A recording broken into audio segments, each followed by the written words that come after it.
Welcome. In today's video, I'll show you how to mute a channel on the WhatsApp app for PC using the brand new update.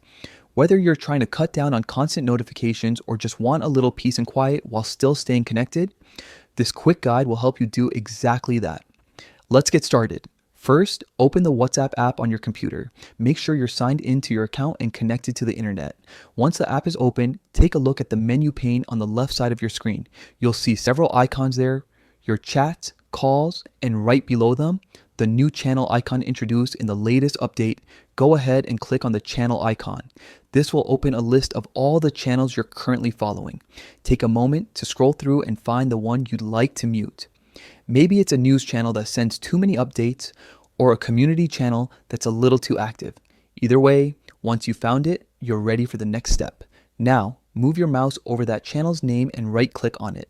A small menu will appear on the screen. From that menu, select the option that says Mute. Once you click Mute, WhatsApp will immediately stop sending you notification alerts from that particular channel. That's it, you've just muted a WhatsApp channel on your PC. It's that simple. You can still open and view updates from the channel anytime you want, but your notification center will no longer ping every time they post something new. This can help keep your workspace distraction-free while still letting you check in at your own pace. If you ever change your mind, you can easily unmute the channel by repeating the same steps and selecting Unmute. Thanks for watching.